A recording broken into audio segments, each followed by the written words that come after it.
So this is the film that we've been talking about. It's a Chinese rally racing film, third in the series. Chinese title is Fei Qi Sheng Ren, or Ren Sheng. I always get that wrong, which means flying life or high speed life. Good effort. We didn't know anything about that. I should know this because I've studied Chinese. Fei Qi Sheng Ren. Anyways, this movie's made a ton of money, and that's what got it on our radar. So I went and checked it out. I saw both. I saw the new one in theaters, and I went and watched the first film, which is on Amazon Prime and Netflix, to kind of get a feel of what this is. And what they are, they're these kind of comedy racing movies. I'm not even going to say action comedies because it's mostly a comedy about this racing team.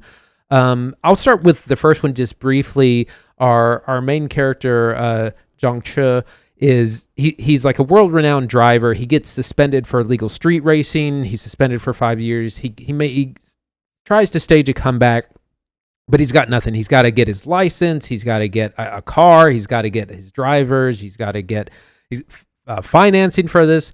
So it's kind of a little bit of a side quest. And it's a big comedy, lots of fun. And then at the end, there's a big race. And of course, he wins, king of this mountain rally racing. That's the first one. And then our third film, our group finds themselves being recruited to consult and drive for a international Chinese rally racing team.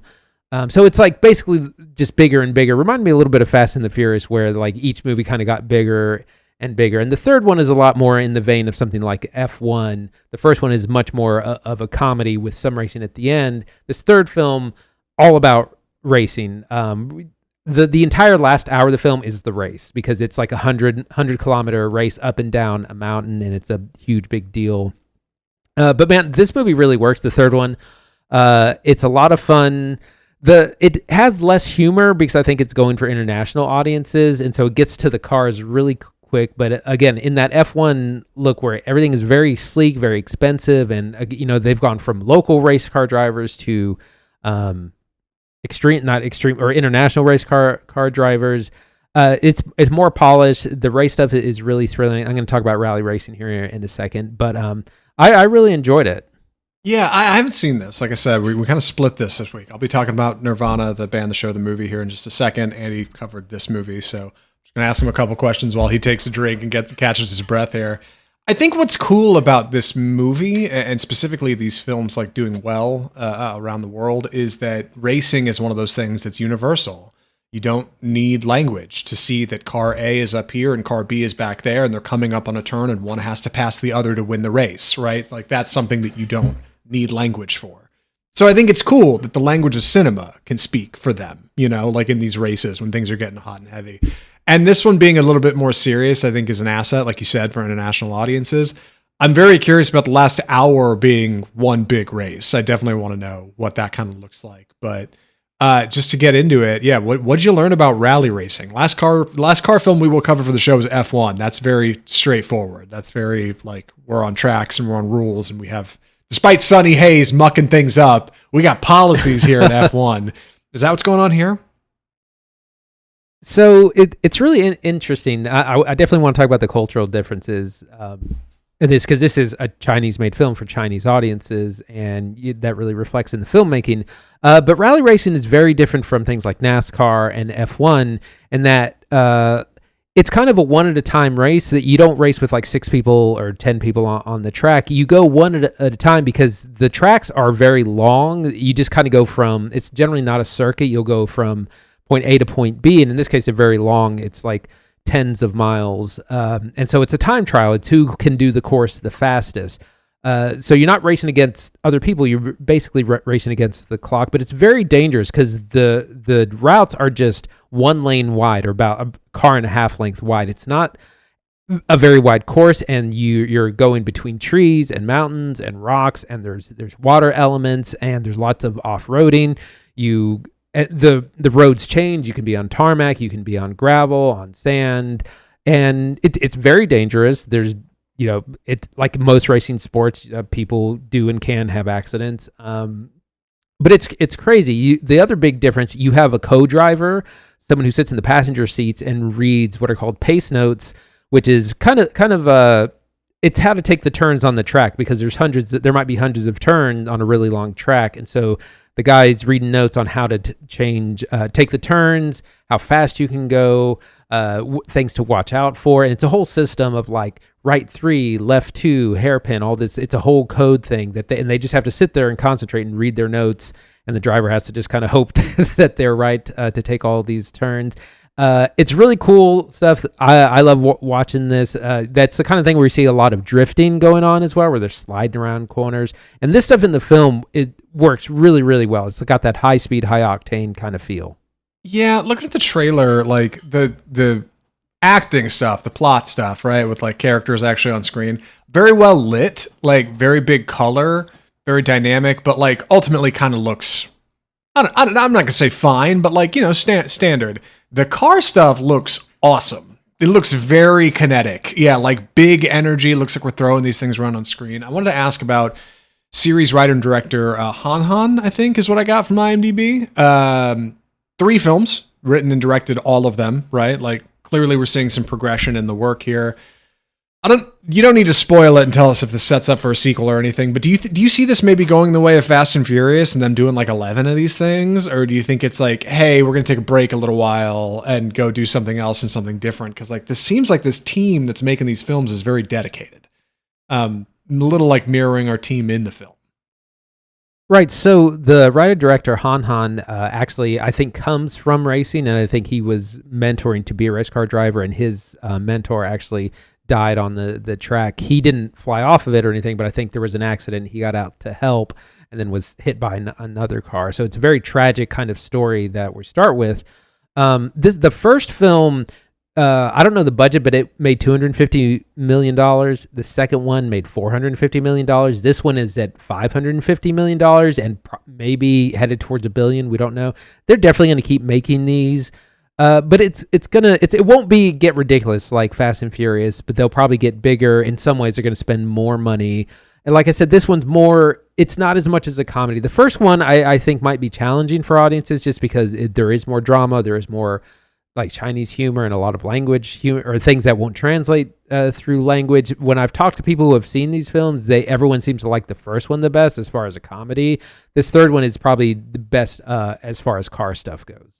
Yeah, I wanted to ask, how harrowing is it, right? We covered Michael Mann's Ferrari on the podcast, which is a film that's not super, super good at the racing stuff, but feels very deadly. It makes it clear up front, hey, this is a sport where people die. That is part of the deal. Is that part of the deal in Pegasus, or are we kind of riding this F1 line where it's like professional, but, you know, everybody makes it. It's a good-hearted comedy. The third one definitely skips that. Most race car movies are going to have a crash somewhere in there. The third one kind of skips that. There's different drama that happens, but there's not some big, huge wreck. In the first movie, there is someone who literally flies off a mountain, like their car flies off a mountain and just tumbles down, and it doesn't stop because it's just this steep mountain course. Yeah. And it's just like rolling end over end. It's almost comical. Like, I don't think that character dies, but they do want to make sure people know, like, this is a pretty dangerous sport. I know in the 80s there was what they called the B series of rally racing, and where these cars were made super light and super powerful, and no one could control them. They kept flying off mountains, and eventually they had to just ban Series B because it was way too dangerous for everyone. So they definitely remind you of that. But the car stuff it's very harrowing. There's a little bit of that F1 gimmicky, like, oh, we're going to pull this crazy strat to get ahead and hope we can win. But the course is really cool because they have this, it's like 100 kilometers up and down a mountain, and there's a split track where they can choose to go up off-road or go down on tarmac, and so there's a lot of strategy going on. There's a lot of humor you can tell between our main characters. I think it's been the 4 same characters across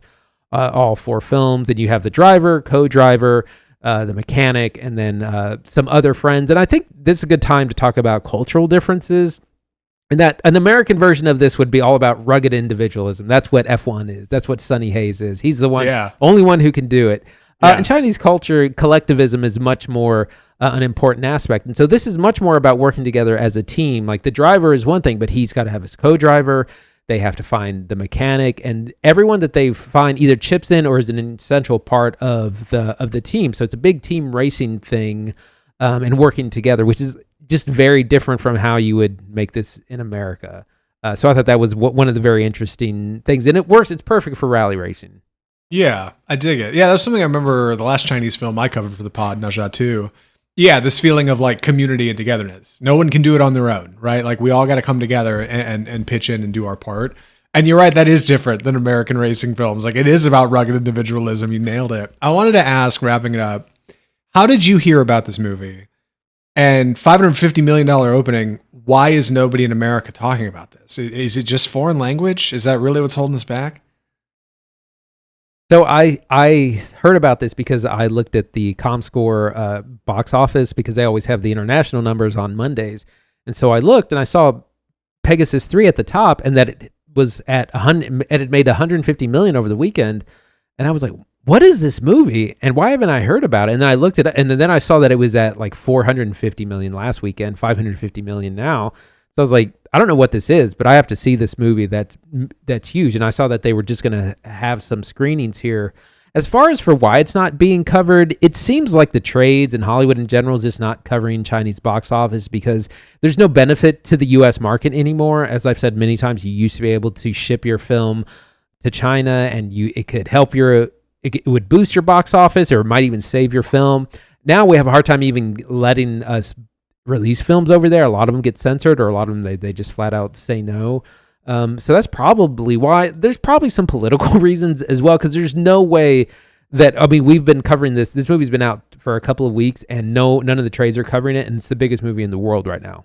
Yeah, which is a shame. But I'm glad we're covering it here on Off Script, and you went and saw it. So, where can people see it, and would you recommend Pegasus 3? Yeah, absolutely would. It's a fun, if you're a car person, if you're a racing person, it's a lot of fun. There's not as much humor and drama. They simplified it so it's kind of more digestible than the previous films for international audiences. It's fast. It is furious. There's a lot of good jokes. The car stuff is immaculate. This is out now, I think, in the States. If you're interested, definitely go look for showtimes. I'm sure it'll be on streaming eventually. The first film is available on Amazon Prime. The second film probably somewhere you might have to rent it. So if you're curious, you can watch the first one on Amazon Prime, get a feel for it, and then check out the third one in theaters. All right, first one on Prime. Good to know. And thanks for covering it for the show. I appreciate it. I did not see this movie. I went and saw a different kind of foreign film, which I'm looking forward to talking about, but is quite challenging in a totally different way. So I'll jump into it. The movie is Nirvana, the band, the show, the movie. So, talking about Nirvana, the band, the show, the movie is difficult because it feels like a homework film, right? It's a film with like 4 titles. Nirvana, a band you've heard of. The band, which implies Nirvana is a joke. The show, which implies this was turned into a television show at some time, and now a movie.